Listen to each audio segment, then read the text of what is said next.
The scrapyard on the edge of the contested waste was more than a graveyard. It was a museum of forgotten conflicts. Warships, their hulls twisted and scorched, rose from the crimson sand like the spines of colossal, long-dead creatures.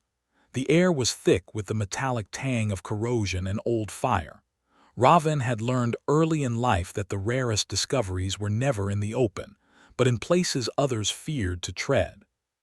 He weaved through the shattered remains of machinery and shattered starcraft with practiced caution. His scanner beeped intermittently, alerting him to energy signatures that promised something valuable or dangerous. Deeper into the scrapyard he went, past toppled turrets and skeletal remains of atmospheric interceptors, until a sound froze him in place, a low, guttural growl vibrating through the metal wreckage.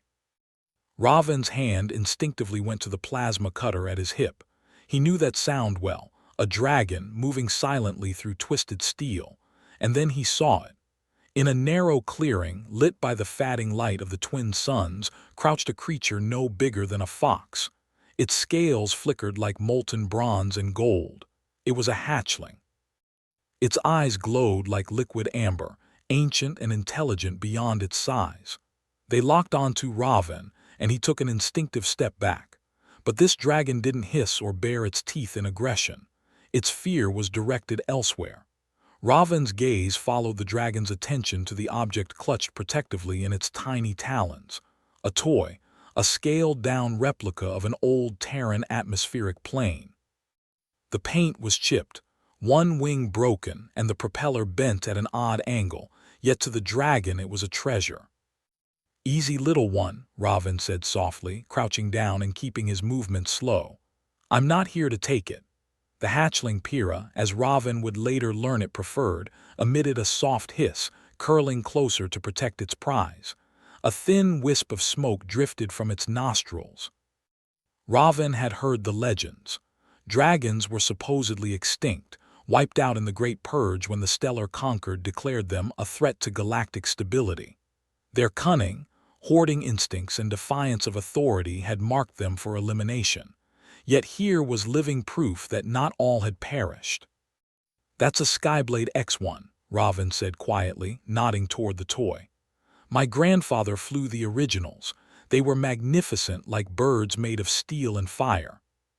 Pyrrha's eyes narrowed, but her posture eased slightly. She peered down at the toy, then back at Raven. For a moment, a flicker of melancholy passed across her young features. Raven understood. This was more than a toy. It was a relic, a connection to freedom and wonder that had once existed in the galaxy. He had seen that same look before, in children clinging to the last remnants of lost homes in refugee camps. Carefully, Raven reached into his pack. Pyrrha tensed, smoke curling from her nostrils, but he moved with deliberate calm. He produced a micro-welder and a set of precision components. "What if we repaired it together?" he whispered. The hatchling tilted her head, amber eyes sharp and curious. Slowly she nudged the broken plane toward him, not yielding but offering.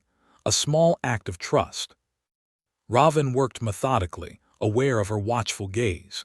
He reattached the snapped wing with a microfusion bond, replaced the warped propeller with a precision component from his kit, and touched up the paint with a nanobot applicator. He didn't stop there.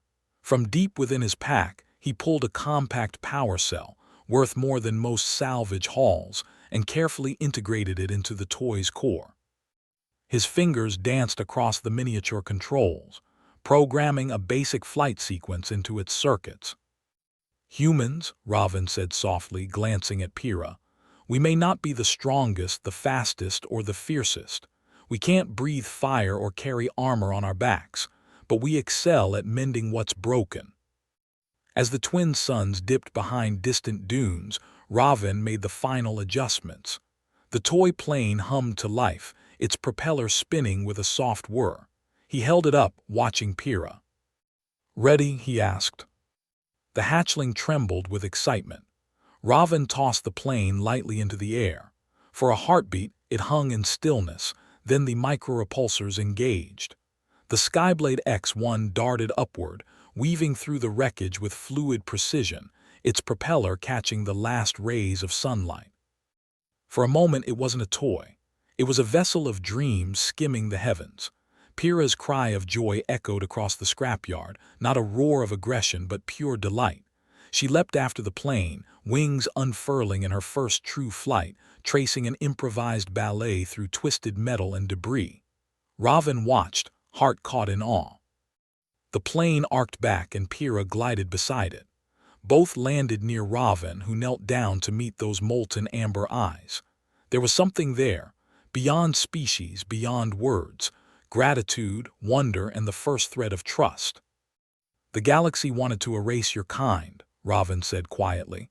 "Declared you too dangerous, too wild for the civilized worlds." He reached out slowly, and Pyrrha allowed him to scratch gently beneath her chin. "But humans know what it feels like to be called dangerous," he continued, a smile tugging at his lips. "To be told we don't belong." Pyrrha rumbled softly, a sound like distant thunder rolling through the scrapyard. "Still," Raven added, "the galaxy is vast. There's room for dragons, for humans, and for all the broken things waiting to soar again." As darkness settled, Raven made camp among the wrecks.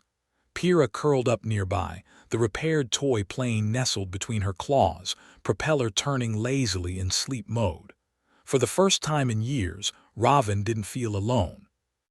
Tomorrow they would leave this scrapyard together, a human and a dragon. Proof that understanding does not come from councils or laws, but from recognizing what is broken and choosing to make it whole. The stars wheeled overhead, eternal and indifferent. Beneath them, a new story was taking flight.